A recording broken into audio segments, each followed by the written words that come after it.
வணக்கம். நியூஸ் 7 தமிழின் 8 மணி செய்திகளின் இந்த பகுதியை வழங்குவதற்காக நான் ராஜலட்சுமி கார்த்திக்.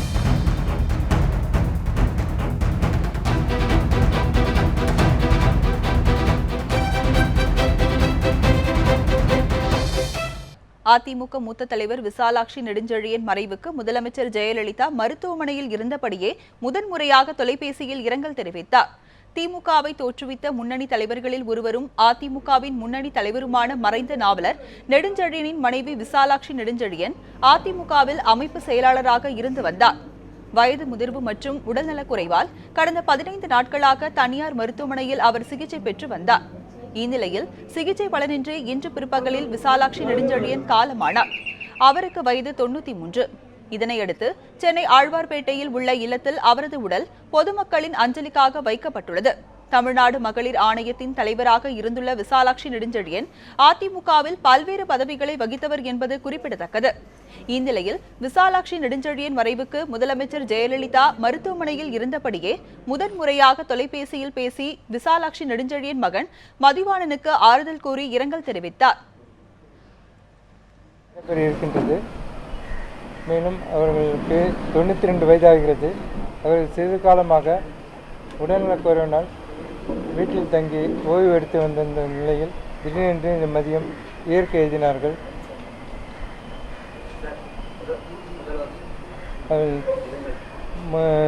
கழகத்தின் நிரந்தர பொதுச் செயலாளரும் எங்கள் தலைவருமாகிய அம்மா அவர்கள் தொலைபேசியில் தொடர்பு கொண்டு அவங்களுடைய இரங்கலை எனக்கு தெரியப்படுத்தினார்கள்.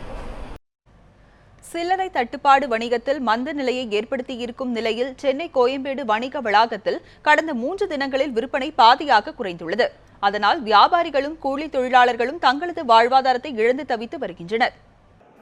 சென்னை மற்றும் புறநகர் பகுதிகளுக்கான காய்கறிகள், பழங்கள் ஆகியவற்றின் மொத்த விற்பனை மையமாக கோயம்பேடு வணிக வளாகம் செயல்பட்டு வருகிறது. இவர்களை சார்ந்து ஆயிரக்கணக்கானோர் பிழைப்பு நடத்தி வரும் நிலையில் சில்லறை தட்டுப்பாட்டால் தொழிலாளர்கள் அனைவருமே ஒட்டுமொத்தமாக கலங்கி நிற்கின்றனர்.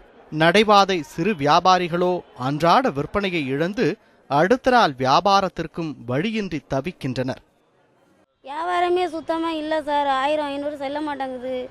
அதனால வியாபாரம் இல்லை, மக்கள் கூட்டம் இல்லை, மார்க்கெட்டில் யாரும் இங்கே வரவும் மாட்டேங்கிறாங்க. எல்லாம் பேங்கில் தான் நிற்கிறாங்க. பெரிய பெரிய பணக்காரவங்களாம் வீட்டுக்குள்ளே இருக்காங்க. எங்களை மாதிரி ஏழைங்க தான் கஷ்டப்படுறோம். நடுத்தருவில் நிற்கிறோம். நாங்கள்லாம் எடுத்துகிட்டு வந்த பொருளெல்லாம் அழிஞ்சு தான் போகுது. இதுக்கு கவர்மெண்ட்டு தான் ஒரு முடிவு எடுக்கணும். வியாபாரிகளின் நிலை இப்படி இருக்க, வாடிக்கையாளர்களோ சில்லறை மாற்ற முடியாமல் கையில் இருக்கும் பணத்திற்கு ஏற்ப காய்கறி வாங்கும் சூழலுக்கு தள்ளப்பட்டுள்ளனர். இப்போ மளிகை சாமானுக்கு ப்ராப்ளம் இல்லை. ஏன்னா நம்ம கிரெடிட் கார்டில் வாங்கிடுறோம். நம்ம அதை பேங்க்கில் இன்டர்நெட் அக்கௌண்ட்டில் பேஸ் பண்ணுறோம். காய்கறிக்காரங்க யாரும் இன்டர்நெட்டில் கொடுக்கறது கிடையாது. அஃப்கோர்ஸ் இப்போ நிறைய வந்திருக்கு. ஆனால் நாங்கள் இங்கே பழக்கப்பட்டு போகிறதுனால இங்கே கேஷ் அண்ட் கேரி தான் அது. அதனால் இருக்கிற சில்லறையை வச்சு நமக்கு 4 கிலோ வாங்குற இடத்துல 2 கிலோ வாங்கிக்கிறோம். நெக்ஸ்ட் வீக் பொசிஷன் இம்ப்ரூவ் ஆச்சுன்னா நல்லா வாங்கிக்கலான்னு அது மாதிரி இருக்கும். இது எல்லாருக்கும் கஷ்டமாக தான் இருக்குது. இனிஷியலாக கஷ்டமாக தான் இருக்கும். போக போக நல்லது நடக்கும்னு எதிர்பார்க்குறோம். வாடிக்கையாளர்களின் எண்ணிக்கை மிகவும் குறைந்துள்ளதால் காய்கறிகளின் விலை வீழ்ச்சி அடைந்துள்ளது. மேலும் வியாபாரிகள் அன்றைக்கே காய்கறியை விற்கும் கட்டாயத்தால் மிகுந்த இன்னலுக்கு ஆளாகியுள்ளனர். விலைகளை ரொம்ப சீப் ரேட் ஓடுங்க. ரொம்ப 10 ரூபா 15 ரூபா அந்த ரேஞ்சாக ஓடுது. சரக்கு அதிகமாக வருது. சரக்கு கட்டாயமாக அழிச்சு ஆணுங்கிற நிபந்தனை வேறு. ரெண்டாவது இந்த 1000-500 தாள் பிரச்சனை வேறு. இதில் வேறு அப்படியே முடக்காகி போச்சு. ஆனால் சூப்பராக வியாபாரம் இல்லைங்க. ரொம்ப கஷ்டமான சூழ்நிலையாக இருக்குது. காய்கறி வியாபாரத்தில் இணைய வழி பரிமாற்றத்தில் சிக்கல் இருப்பதாகவும், அதனால் எரிபொருள் நிலையங்கள், மருத்துவமனைகள் போல காய்கறி மொத்த வியாபாரிகளும் 500 மற்றும் 1000 ரூபாய்களை பெறுவதற்கு அனுமதிக்க வேண்டும் என்று மொத்த வியாபாரிகள் சங்க தலைவர் சந்திரன் கோரிக்கை விடுத்துள்ளார். இப்போ இந்த 500 வண்டின்றது இப்போ 300 வண்டியாக இன்றைக்கி குறைஞ்சிருக்கு. இந்த 300 வண்டிக்கே சேல்ஸ் இல்லை.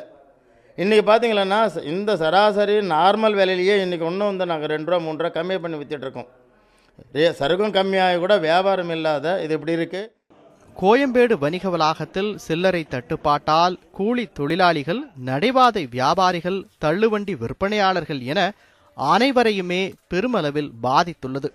அதனால் நிலைமை வெகு விரைவில் சீரடைய நடவடிக்கைகளை மேற்கொள்ள வேண்டும் என்பதே அனைவரது கோரிக்கையாக உள்ளது. ஒளிப்பதிவாளர் அருண் ஆண்ட்ரூவுடன் அன்சர் அலி, நியூஸ் 7 தமிழ், சென்னை. 500 மற்றும் 1000 ரூபாய் நோட்டுகள் செல்லாது என அறிவிக்கப்பட்டதை அடுத்து சேலம் வெள்ளி கொலுசு தயாரிக்கும் தொழில் கடுமையாக பாதிக்கப்பட்டுள்ளது. இதுகுறித்து நமது செய்தியாளர் ரியாஸ் அளித்த கூடுதல் தகவல்களை தற்போது காணலாம். மத்திய அரசினுடைய அதிரடி உத்தரவாத சேலத்தில் செயல்பட்டு இருக்க, குறிப்பாக சேலம் மாவட்டத்தில் தான் அந்த வெள்ளி தொழில் ரொம்ப பிரசித்தி பெற்றது. இங்கு தயார் பண்ணிட்டு இருக்கிற இந்த வெள்ளி இந்திய அளவில் பிரசித்தி பெற்று விளங்குது. குறிப்பாக இங்கு கைவினை கலைஞர்களால் இந்த வெள்ளி தயார் செய்யப்படுறதால சேலத்திலிருந்து பல்வேறு மாநிலங்களுக்கு வெள்ளி தயார் செய்ய அனுப்பப்பட்டு வருகிறது. நாள் ஒன்றுக்கு சுமார் 500 டன் அளவில் இங்கே வெள்ளி தயார் செய்யப்பட்டு வருகிறது. குறிப்பாக இந்த கடந்த 5 நாட்களாக மத்திய அரசு இந்த அறிவித்ததால் தற்போது வேலையில் இருந்து தொழிலாளர்கள் தவிர்த்து வந்துட்டு இருக்காங்க. தற்போது இந்த பகுதி குறிப்பாக பார்த்தீங்கன்னா சேலத்தில் இருக்கிற சிவதாபுரம், செவ்வாப்பேட்டை, பனங்காடு, இளம்பெலி உள்ளிட்ட பல்வேறு பகுதிகளில் 10,525 பட்டறைகள் உள்ள இந்த பட்டறைகளில் சுமார் லட்சக்கணக்கான தொழிலாளர்கள் ஈடுபட்டு வருகிறார்கள். தற்போது இந்த தொழிலாளர்கள் வேலை இல்லாமல் தற்போது கடந்த 5 நாட்களாக தவிர்த்து வருகின்றனர். குறிப்பாக இந்த பகுதியிலிருந்து தயார் செய்யப்பட்டு வருகின்ற இந்த வெள்ளி பொருட்கள் மற்ற அவங்களுக்கு சரியான கூலி கிடைக்கவில்லை. அதே போல இங்கு சேலத்தில் தயார் பண்ணி மற்ற மாநிலங்களுக்கு அனுப்ப வேண்டிய வெள்ளி பொருட்கள், ஏராளமான வெள்ளி பொருட்கள் தேக்கம் அடைஞ்சிருக்கு. இதனால் அவங்களுடைய தொழில் முற்றிலுமாக பாதிக்கப்பட்டதாக கூறி வேலை இழந்து தற்போது கடந்த 6 நாட்களாக இவங்க தவிர்த்து வந்துட்டு இருக்காங்க. தொடர்ந்து ஏதாவது இதுக்கான மத்திய அரசு நடவடிக்கை எடுக்க வேண்டும் என்று கோரிக்கை இருந்தாலும் இருந்த போதிலும் இந்த ரூபாய் நோட்டுகளை மாற்ற முடியாமல் இந்த வெள்ளி தொழில் மிகவும் பாதிக்கப்பட்டதாக தெரிவிக்கிறார். தற்போதைய வெள்ளி வியாபாரிகள் நம்ம மீடியா கிட்ட பேசலாம். சார் வணக்கம். தற்போது இந்த அரசினுடைய அறிவிப்பால் எந்த அளவு நீங்க பாதிக்கப்பட்டிருக்கீங்க? நீங்க கடந்த 6 நாளாக மோடி பிரதமர் அறிவித்ததுலேருந்து பணப்புழக்கம் ரொம்ப கம்மியாக இருக்குங்க. வாரத்தில் சனிக்கிழமைனா அவங்களுக்கு சம்பளம் தரணும். சம்பளம் கொடுக்க முடியாமல் நாங்கள் தவிச்சிட்டு இருக்கோம். பேங்க்கில் இருக்கிற பணமெல்லாம் டெபாசிட் பண்ணியாச்சு. அது எடுத்து கொடுக்கலான்னா கூட ரொம்ப கம்மியாக தராங்க. அதனால் பேங்க்கில் தாராளமாக பணம் கொடுத்து ஏற்பாடு பண்ணால் தான் நம்மளுக்கெல்லாம் வேலை இனிமேட் கிடைக்கும். ஏன்னா நாங்கள் சும்மா தான் கடையை திறந்து உட்காந்துருக்கிறோம். ரொம்ப இதனால் எதிர்பாராத விதமாக இது நடந்திருக்கனால வெள்ளி தொழில் ரொம்ப பயத்துக்கு. இது செவ்வாப்பேட்டில் முக்கியமான ஏரியா இது, மஜித் தெரு. இதில் ஆயிரக்கணக்கான பட்டறைங்க இருக்குது. பட்டறைங்களுக்கு இந்த மாதிரி புதுசாக அறிவிச்சிருக்கனால பணப்புழக்காட்டமும் ஒன்றும் இல்லை. அவங்க தொழில் செய்யாமல் சும்மா உட்காந்துருக்கிறாங்க. இது சீக்கிரமாக நிலைமை மாறணுங்க. கடந்த 5-6 நாட்களாக வெள்ளி இங்கு உற்பத்தி செய்கின்ற வெள்ளி முழுவதுமாக தேக்கம் அடைஞ்சிருக்கு. பல்வேறு மாநிலங்கள் அனுப்பப்படவில்லை. இங்கு இருக்க தொழிலாளர்களும் பாதிக்கப்பட்டிருக்காங்க. ஒளிப்பதிவாளர் பார்த்தசாதியுடன் ரியாஸ், நியூஸ் 7 தமிழ், சேலம். சென்னை பர்மா பஜார் பகுதியில் வாடிக்கையாளர்களின் வருகை குறைந்ததால் கடை ஊழியர்களுக்கு ஊதியம் கொடுக்க முடியாத நிலைக்கு தள்ளப்பட்டுள்ளதாக வியாபாரிகள் தெரிவித்தனர். 500 மற்றும் 1000 ரூபாய் நோட்டுகள் செல்லாது என அறிவிக்கப்பட்டதை தொடர்ந்து கடந்த 5 நாட்களாக 90 விழுக்காடு வணிகம் பாதிக்கப்பட்டுள்ளதாக பர்மா பஜார் வியாபாரிகள் வேதனை தெரிவித்துள்ளனர். இதனால் சுமார் 700க்கும் மேற்பட்ட கடைகள் இயங்கி பர்மா பஜாரில் தற்போது வெறும் 300 கடைகள் மட்டுமே இயங்கி வருவதாகவும், வாடிக்கையாளர்கள் குறைந்ததால் கடை ஊழியர்களுக்கு ஊதியம் கொடுக்க முடியாத நிலை ஏற்பட்டுள்ளதாகவும் கூறினர். 5 நாளாக சும்மா உட்காந்து போயிட்டே இருக்கோம் சார். கடையில் பசங்கள் கூட சம்பளம் கொடுக்க முடியல. ரொம்ப ஒஸ்ட்டாக இருக்குது சார். பிஸ்னஸே பண்ண முடியல. சும்மா வந்துட்டு போயிட்டு இருக்கோம். கடையை திறக்கிறோம், மூடுறோம், இப்படி தான் இருக்கும். ஒன்றுமே ஒரு சின்ன பிஸ்னஸ் கூட கிடையாது. டோட்டலாகவே ஜீரோவாக இருக்குது. அறிவிச்சு 8:30லேருந்து அப்படி தான் இருக்குது. 50 கடையில் ஒரு 30 கடை தான் ஓப்பன் பண்ணியிருக்கோம். 25 கடை 20 கடை மூடியாக தான் இருக்கும். யாருமே இல்லை, வியாபாரம் இல்லை. அதனால் யாருமே இங்கே வர்றது கிடையாது. ரூபாய் நோட்டுகள் குறித்த மத்திய அரசின் அறிவிப்பால் சாதாரண மக்கள் அவதிக்குள்ளாகி வருவதாக திமுக தலைவர் கருணாநிதி தெரிவித்துள்ளார். இதுகுறித்து அவர் வெளியிட்டுள்ள அறிக்கையில், பிரதமர் நரேந்திர மோடி பின் விளைவுகளை பற்றி விரிவான முறையில் கலந்தாலோசிக்காமல் எடுத்த திடீர் நடவடிக்கைக்கு தாம் வரவேற்பு தெரிவித்திருந்தாலும் இதனால் அன்றாட காட்சிகள் தெருக்களில் அலைமோதுகின்ற அவலத்தையும் காண முடிவதாக தனது முதல் அறிக்கையில் குறிப்பிட்டதாக தெரிவித்துள்ளார். தனது உடல்நலம் சிறிது குன்றியுள்ள நிலையில் நாட்டில் நாள்தோறும் நடக்கும் இந்த நிகழ்வுகள் தனது இதயத்தை பெரிதும் பாதிப்பதாக தெரிவித்துள்ள கருணாநிதி, பழைய ரூபாய் நோட்டுகளை மாற்ற பெருநகரங்கள் முதல் கிராமங்கள் வரை பொதுமக்கள் அடைந்த துன்பங்கள் குறித்து நாளேடுகள் வெளியிட்டுள்ள செய்திகளை சுட்டிக்காட்டியுள்ளார். கருப்பு பணத்தின் பெரும் பகுதி வெளிநாடுகளில் அந்நிய நாட்டு கரன்சிகளாக உள்ளதாக ஒப்புக்கொண்டுள்ள பிரதமர் மோடி, அவற்றை வெளிக்கொண்டு வருவதை தவிர்த்துவிட்டு நடுத்தர வர்க்கத்தினரை தண்டிப்பது எந்த வகையில் நியாயம் என கருணாநிதி கேள்வி எழுப்பியுள்ளார். ரூபாய் நோட்டுகள் குறித்த பிரதமர் மோடியின் அறிவிப்பு நல்ல நோக்கம் கருதி செய்யப்பட்டதாக வரவேற்கப்பட்டாலும் ஏழை எளிய மக்கள் பாதிக்கப்படுவதற்கு உடனடியாக நிவாரணம் அளிக்க மத்திய பாஜக அரசு முன்வர வேண்டும் என கருணாநிதி வலியுறுத்தியுள்ளார். புதிய ரூபாய் நோட்டுகளுக்கு சில்லறை வழங்க கோரி வரும் 17ஆம் தேதி தமிழகம் முழுவதும் கண்டன ஆர்ப்பாட்டம் நடைபெற உள்ளதாக இந்திய கம்யூனிஸ்ட் மாநில செயலாளர் முத்தரசன் தெரிவித்துள்ளார். தற்கொலையாலும் அதிர்ச்சியாலும் விவசாயிகள் மரணமடைந்து கொண்டிருக்கிறார்கள். பல்வேறு அரசியல் கட்சிகளின் சார்பாக இந்த அறிக்கையெல்லாம் வெளியிடப்பட்டிருக்கிறது. பத்திரிகைகளும் தொலைக்காட்சிகளும் இந்த செய்திகளை பெருமளவுக்கு வெளியிட்டிருக்கின்றன. அரசு தரப்பு மௌனம் காப்பது இறந்ததை காட்டிலும் அதிர்ச்சி அளிப்பதாக இருக்கிறது. இறந்ததை காட்டிலும் மாநில அரசு மௌனம் காப்பது அதை காட்டிலும் அதிர்ச்சி அளிக்கிறது. 500 மற்றும் 1000 ரூபாய் நோட்டுகள் செல்லாது என்ற மத்திய அரசின் அறிவிப்பை கண்டித்து வரும் 16ஆம் தேதி சிபிஎம் சார்பில் போராட்டம் நடத்தப்படும் என அக்கட்சியின் மாநில பொதுச் செயலாளர் ஜி ராமகிருஷ்ணன் தெரிவித்துள்ளார். நெல்லையில் செய்தியாளர்களிடம் பேசிய அவர், மக்கள் நல கூட்டணிக்கு மக்கள் மத்தியில் ஆதரவு இல்லை என்று தேமுதிக தலைவர் விஜயகாந்த் கூறிய கருத்தை ஏற்றுக்கொள்வதாக குறிப்பிட்டார். தொழிலாளர்களுக்கு ஊதியம் கிடைக்கவில்லை, முறைசாரா தொழிலாளர்களுக்கு குறைந்தபட்ச அந்த கூலி கூட கிடைக்கவில்லை, விவசாயம் தொழில் சொல்லக்கூடிய பல்வேறு அனைத்து பகுதி மக்களுடைய சகஜ வாழ்க்கை என்பது கடுமையாக பாதிக்கப்பட்டிருக்கிறது. நாங்கள் நிறைவேற்றியிருக்கிற தீர்மானத்தில் வரக்கூடிய டிசம்பர் மாதம் வரையில் செல்லாது என்று அறிவிக்கப்பட்ட 500, 1000 ரூபாய் என்பது பயன்படுத்துவதற்கு மத்திய அரசாங்கம் அனுமதிக்க வேண்டும். பழைய ரூபாய் நோட்டு விவகாரத்தில் மத்திய அரசு போதிய முன்னெச்சரிக்கை நடவடிக்கை எடுக்காத காரணத்தால் பொதுமக்கள் பெரும் சிரமங்களை சந்தித்து வருவதாக தமாக தலைவர் ஜி.கே. வாசன் குற்றம் சாட்டியுள்ளார். அரசு திட்டமிடுதலிலே முறையாக செய்யவில்லை என்று நான் கூறினேன். அதற்கு காரணம் 2000 நோட்டுகளை அச்சிட்டு வெளிக்கொண்டுவதற்கு பதிலாக 500 ரூபாய் நோட்டுகளை அச்சிட்டு வெளிக்கொண்டிருக்க வேண்டும். அப்பொழுதுதான் சாதாரண மக்கள் பயன்பெற்றிருப்பார்கள் என்பது மக்களுடைய கருத்தாக இருக்கிறது. கருப்பு பணத்தை ஒழிக்கும் பாஜகவின் திட்டத்திற்கு ஆதரவு அளித்த காங்கிரஸ் கட்சியின் தேசிய செய்தி தொடர்பாளர் குஷ்பு மற்ற காங்கிரஸ் கட்சி தலைவர்களுக்கு அதை விளக்கி புரிய வைக்க வேண்டும் என மத்திய அமைச்சர் பொன் ராதாகிருஷ்ணன் வேண்டுகோள் விடுத்துள்ளார். கருப்பு பண விவகாரத்தில் ஒரு ஆதரவான கருத்து சொல்லியிருக்காங்க. பாஜகவுக்கு ஆதரவாக குஷ்புவோட நிலைப்பாடு வாய்ப்பு இருக்குது, எப்படி பார்க்குறீங்க?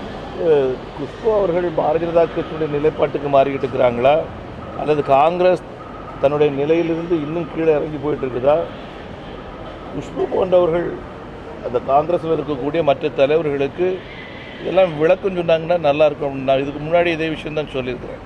அதான் சரியாக இருக்கும்னு நான் நினைக்கிறேன். தேசிய நெடுஞ்சாலைகளில் வரும் 18ஆம் தேதி வரை சுங்க கட்டணம் ரத்து செய்யப்படுவதாக மத்திய அரசு அறிவித்துள்ளது. பழைய 500 மற்றும் 1000 ரூபாய் நோட்டுகள் செல்லாது என்ற மத்திய அரசின் அறிவிப்பை அடுத்து பணத்தட்டுப்பாடு நாடு முழுவதும் அதிகரித்துள்ளது. இதனை கருத்தில் கொண்டு முதலில் 11ஆம் தேதி வரை சுங்க கட்டணம் வசூலிக்கப்படாது என மத்திய அரசு சார்பில் அறிவிக்கப்பட்டது. பின்னர் அது 14ஆம் தேதி வரை நீட்டிக்கப்பட்டது. இந்த காலக்கெடு இன்றுடன் முடிவடைவதையொட்டி இது மேலும் நீட்டிக்கப்பட்டுள்ளது. இதன்படி வரும் 18ஆம் தேதி வரை தேசிய நெடுஞ்சாலைகளில் சுங்க கட்டணம் வசூலிக்கப்பட மாட்டாது. சில்லறை தட்டுப்பாடு நீடிப்பதால் கால அவகாசத்தை மத்திய அரசு நீட்டித்திருப்பதாக கூறப்படுகிறது. தயாரிப்பாளர் சங்கத்தில் இருந்து நீக்கப்பட்டது தொடர்பாக விளக்கம் அளித்துள்ள நடிகர் விஷால், தயாரிப்பாளர் நலன்கள் தொடர்பாக கேள்வி கேட்பது தவறா என ஆவேசமாக வினா எழுப்பியுள்ளார். திரைப்பட தயாரிப்பாளர் சங்கத்திற்கு எதிராக கருத்து தெரிவித்ததாக கூறி நடிகர் விஷால் அச்சங்கத்தின் அடிப்படை உறுப்பினர் பதவியிலிருந்து நீக்கப்பட்டார். இதுகுறித்து விளக்கம் அளித்துள்ள விஷால், தயாரிப்பாளர்கள் நலன்கள் தொடர்பாக கேள்வி எழுப்பியதற்காக தாம் உறுப்பினர் பதவியிலிருந்து நீக்கப்பட்டுள்ளதாக குற்றம் சாட்டியுள்ளார். தமிழ் திரைப்பட தயாரிப்பாளர்களுக்காக தொடர்ந்து குரல் கொடுப்பதாக தெரிவித்துள்ள விஷால், தனக்கும் தானுவுக்கும் தனிப்பட்ட முறையில் பிரச்சனை இல்லை என தெரிவித்துள்ளார். அடுத்த கட்ட நடவடிக்கை குறித்து ஆலோசித்து முடிவு எடுக்கப்படும் என கூறிய விஷால், தயாரிப்பாளர் சங்க தேர்தலில் இளைஞர்கள் அணி களமிறங்கும் எனவும் குறிப்பிட்டுள்ளார். விஷால் என்ற தயாரிப்பாளருக்கே இந்த கதினா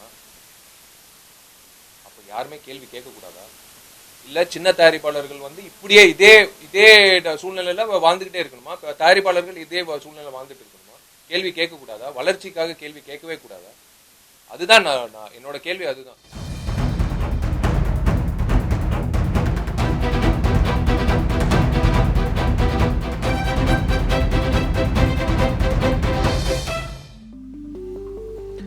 எட்டு மணி செய்திகளின் இந்த பகுதிக்கு உங்களை வரவேற்பது கோபாலகிருஷ்ணன். 69 ஆண்டுகளுக்கு பிறகு நிகழும் சூப்பர் மூன் எனப்படும் அரிய நிகழ்வை சென்னை பிர்லா கோளரங்கத்தில் பொதுமக்கள் சிறப்பு தொலைநோக்கி மூலம் நேரில் கண்டுகளித்தனர். 69 ஆண்டுகளுக்கு ஒருமுறை நிகழும் சூப்பர் மூன் எனப்படும் அரிய நிகழ்வு இன்று வானில் தோன்றியது. இன்றைய தினம் பூமிக்கு வெகு அருகில் நிலா வருவதால் வழக்கத்தை விட 15% பெரிய அளவிலும் 30% கூடுதல் பிரகாசத்துடனும் நிலா வானில் காட்சியளிக்கிறது. சூப்பர் மூன் நிகழ்வை பொதுமக்கள் கண்டுகளிக்க பிர்லா கோளரங்கத்தில் சிறப்பு ஏற்பாடுகள் செய்யப்பட்டிருந்தது. இந்த அரிய நிகழ்வை காண நேரம் காத்திருந்து சிறப்பு தொலைநோக்கி உதவியுடன் பொதுமக்கள் நேரில் கண்டுகளித்தனர். இந்நிகழ்வு அடுத்து 2034ஆம் ஆண்டுதான் நிகழும் என்றும் அப்போது நிலா இதைவிட பிரகாசமாக தெரியும் என்றும் கூறப்படுகிறது.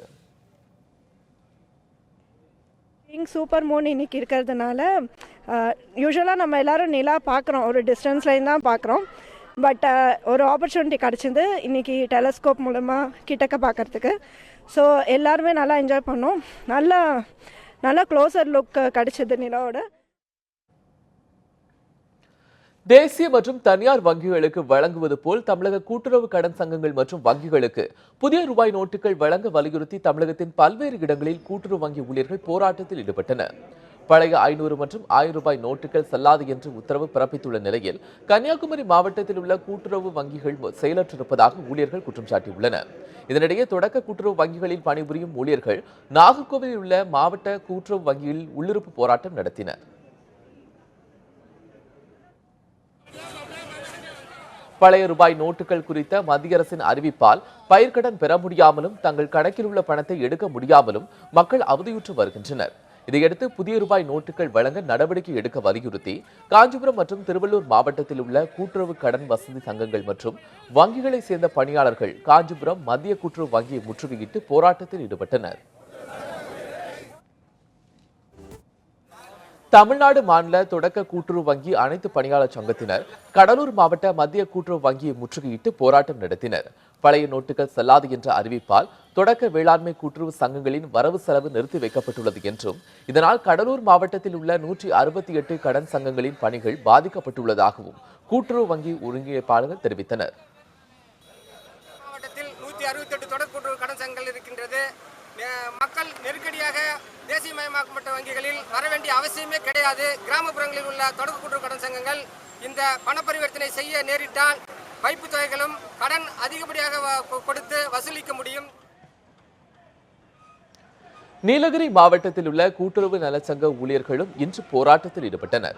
வாடிக்கையாளர்களுக்கு நகைக்கடன் அளிக்க மற்றும் வைப்பு தொகையை பெற போதிய நிதி வழங்காத மத்திய கூட்டுறவு வங்கி அதிகாரிகளை கண்டித்து அவர்கள் உதகையில் உள்ள மத்திய கூட்டுறவு வங்கி முற்றுகையிட்டு போராட்டம் நடத்தினர். கூட்டுறவு சங்கங்களுக்கு நிதி வழங்க நடவடிக்கை எடுக்காவிட்டால் கூட்டுறவு வார விழாவை புறக்கணிப்போம் என்று ஊழியர்கள் தெரிவித்தனர்.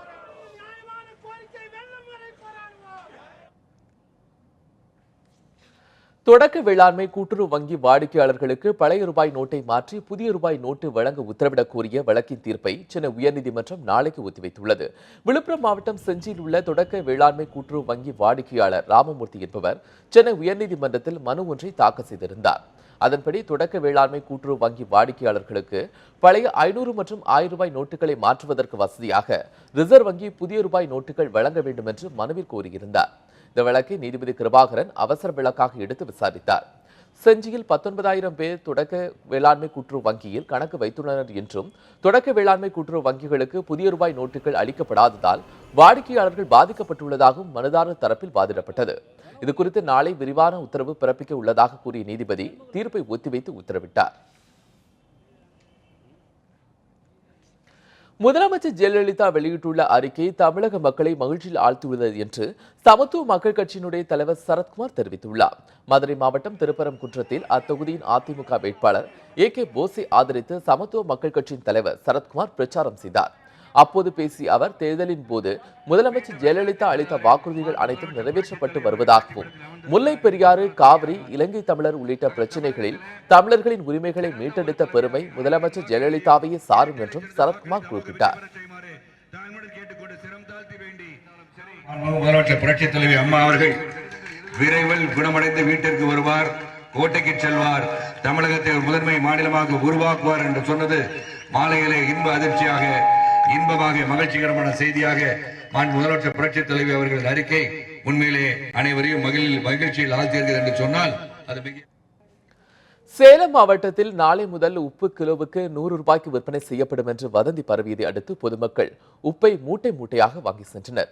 500 மற்றும் 1000 ரூபாய் நோட்டுகள் திடீரென்று செல்லாது என்று மத்திய அரசு அறிவித்ததை போல் எடப்பாடியில் நாளை முதல் மாவட்டம் முழுவதும் உப்பு கிலோவிற்கு 100 ரூபாய்க்கு விற்பனை செய்யப்படும் என்று சிலர் வதந்தி பரப்பியதாக கூறப்படுகிறது. காட்டுத்தீ போல் மளவளவென பரவிய இச்செய்தியால் பொதுமக்கள் அருகில் உள்ள கடைகள் மற்றும் உப்பு குடோன்களுக்கு சென்று உப்புகளை மூட்டை மூட்டையாக வாங்கி சென்றனர்.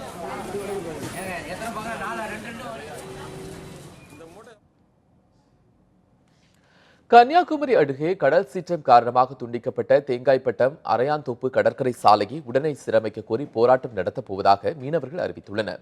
கன்னியாகுமரி மாவட்ட மேற்கு கடற்கரை கிராமங்களில் கடந்த சில நாட்களுக்கு முன்பு ஏற்பட்ட கடல் சீற்றத்தால் தேங்காய்பட்டணம் அரையாந்தோப்பு கடற்கரை சாலை முற்றிலும் துண்டிக்கப்பட்டது.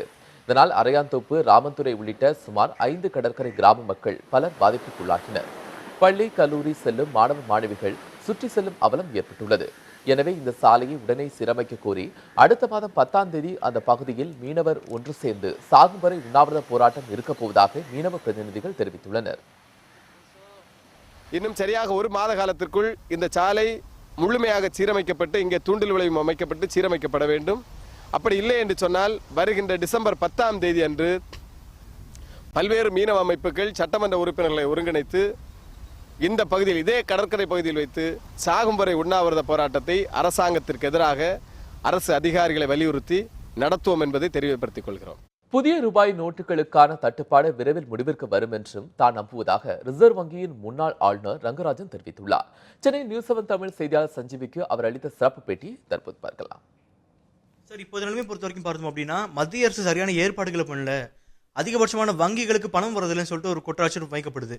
ஸோ இதை பற்றி உங்களுக்கு கருத்து என்ன சார்? ஒருவேளை சரியா ஏற்பாடு பண்ணியிருந்தாங்க அப்படின்னா மக்களுக்கு சுலபமா இருந்திருக்குமா? பூராக ஏற்பாடு செய்ய வேண்டியிருந்தால் அது எல்லோருக்கும் தெரிந்துவிடும். இதை மறைமுகமாக எதிர்க்க முடியாது. மற்றும் இந்த ரிசர்வ் வங்கிக்கோ அரசாங்கத்திற்கோ உண்டான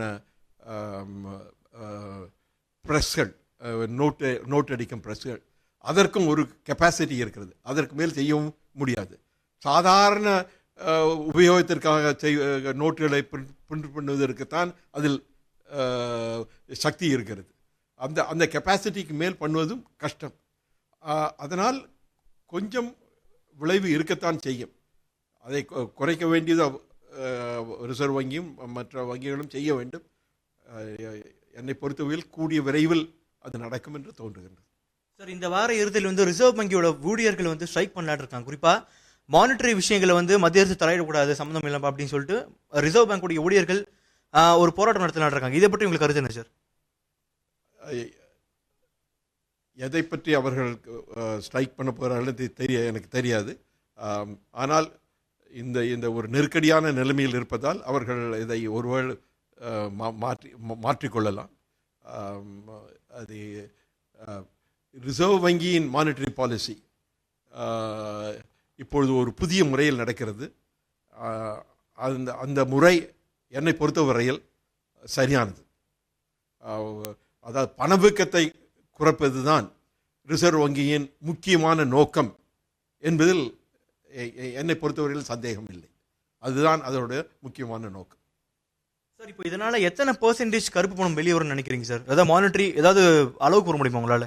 அது அளவு என்னால் சொல்ல முடியாது. சில பேர், சில ஆர்கனைசேஷன்கள் குறிப்பிடுகிறார்கள். அதையெல்லாம் சொல்லுவது போல எஸ்டிமேட் அல்ல, கெஸ்டிமேட். வெறும் அதை பற்றி நிச்சயமாக சொல்வதற்கு ஒன்றுமில்லை. ஒன்று மட்டும் சொல்ல விரும்புகிறேன். இந்த முயற்சியானது கருப்பு பணம் கேஷாக இருக்கிறது கேஷாக இருப்பதை தான் கவனிக்கிறது. கருப்பு பணமோ அல்லது கணக்கில் கொண்டு வராத பணமோ தங்கத்திலோ இல்லாது ரியல் எஸ்டேட்டிலோ உள்ளவற்றை தாக்குவதற்கு வேறு பல முயற்சிகள் செய்ய வேண்டும். இரண்டாவது, இந்த முயற்சியானது தற்போது இருக்கும் கருப்பு பணத்தை தான் தாக்குகிறது. கருப்பு பணம் உண்டாகாமல் இருக்க வேண்டும் என்பதுதான் முக்கியம். அதற்குத்தான் நாம் முயற்சி செய்ய வேண்டும். அதற்கு தகுந்த ஏற்பாடுகளை செய்ய வேண்டும். ஒரு நல்ல விஷயம் என்ன என்றால், இப்பொழுதே எல்லோரும் வெறும் கேஷில் இல்லாமல் மற்ற முறைகளில் பரிவர்த்தனை செய்ய வேண்டும் என்று ஒரு எண்ணம் வந்துவிட்டது.